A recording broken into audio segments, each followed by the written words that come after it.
Hey brothers and sisters, this is Rex Beardsley again, welcoming you back to Learning Mormon Principles. I want to go over real quick what we went about through yesterday, and that was talking about how they had Lehi and his family had gone into the wilderness. They left Jerusalem, obviously. Laman and Lemuel, Lehi's two sons, just weren't peachy about it at all. Nephi was humble, and although uncertain, he was humble enough to go and ask. And he went and prayed to the Lord to ask to find these things. And the angel of the Lord appeared to him and spoke to him concerning the truthfulness of what the visions that his father Lehi had at that time. That being said, let's go ahead and go into chapter 3. And this is on page 5 for those of you who've got your Book of Mormon. And I'll start with the chapter heading, and this will again go over with us what's going to take place in this chapter. But also take a moment first and pause the video, say a prayer, ask Heavenly Father for guidance, for understanding, and for the ability to relate these scriptures to you as well as apply them in your life. Now to the heading. Lehi's sons returned to Jerusalem to obtain the plates of brass. Laban refuses to give them up. Nephi exhorts and encourages his brethren. Laban steals their property and attempts to slay them. Laman and Lemuel smite Nephi and are reproved by an angel. And we'll go right into it. Verse 1. And it came to pass that I, Nephi, returned from speaking with the Lord to the tent of my father. And it came to pass that he spake unto me, saying, Behold, I have dreamed a dream, in the which the Lord hath commanded me that thou and thy brethren shall return to Jerusalem. For behold, Laban hath the record of the Jews, and also a genealogy of my forefathers, and they are engraven upon plates of brass. Wherefore the Lord hath commanded me that thou and thy brothers should go unto the house of Laban, and seek the records, and bring them down hither into the wilderness. So, let's consider perspective here, thinking Laman, Lemuel, Sam, and Nephi. Another vision comes. The first vision, of course, is get out of Jerusalem. They're going to kill you. You need to get out of there and scramble. 3 days journey at least, remember. Now, the Lord's giving Lehi another vision, telling him to send his sons back. Well, we know where Nephi would apply his thought process. But Laman and Lemuel, we already know how they're going to act. But let's continue on and see exactly how Nephi spells it out for us. In verse 5, Lehi, speaking to Nephi, says, And now behold, thy brothers murmur, saying, It is a hard thing which I have required of them.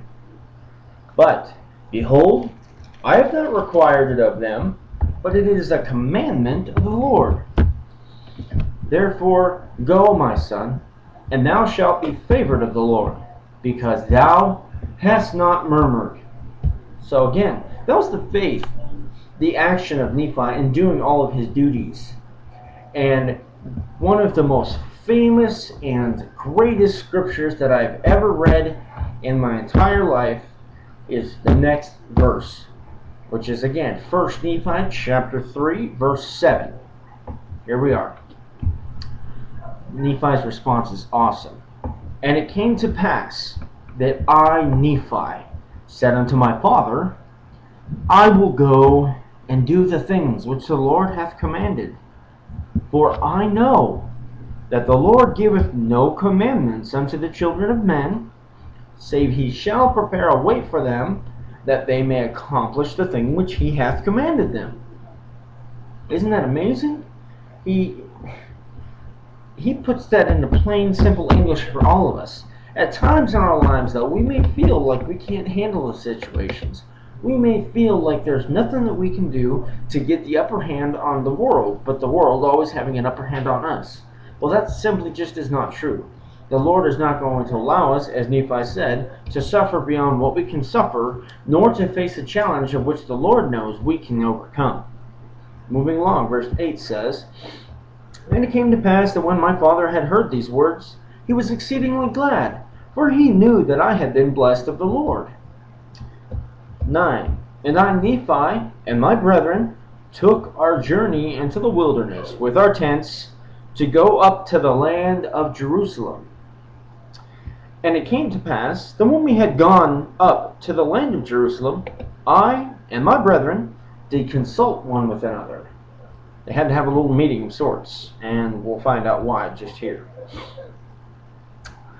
Verse 11, and we cast lots, who of us should go into the house of Laban.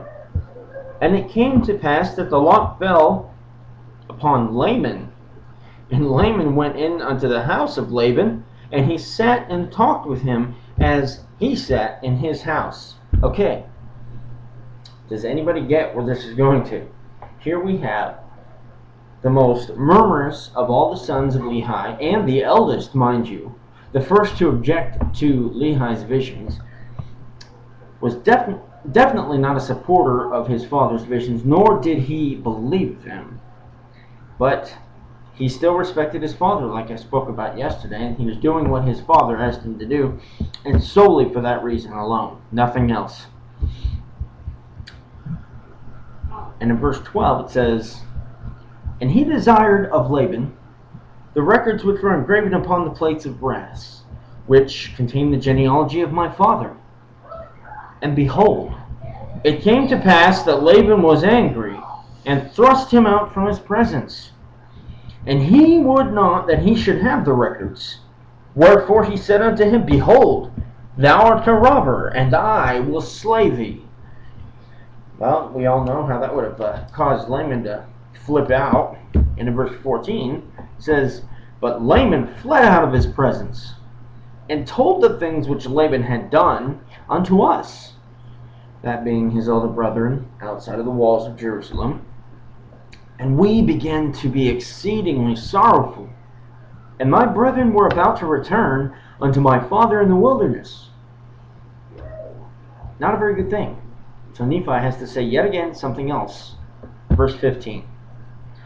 But behold, I said unto them that, quote, as the Lord liveth, and as we live, we will not go down unto our father in the wilderness until we have accomplished the thing which the Lord hath commanded us. Wherefore let us be faithful in keeping the commandments of the Lord.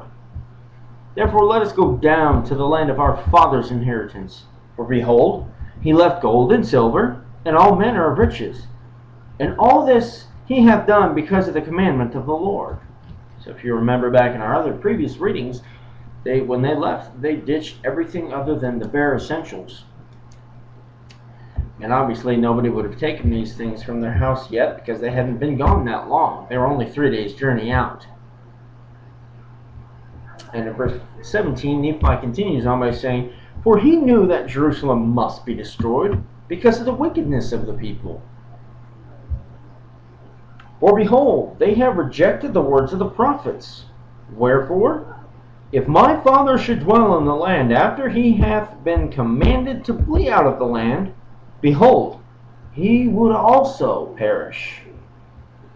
Wherefore it must needs be that he flee out of the land. Verse 19.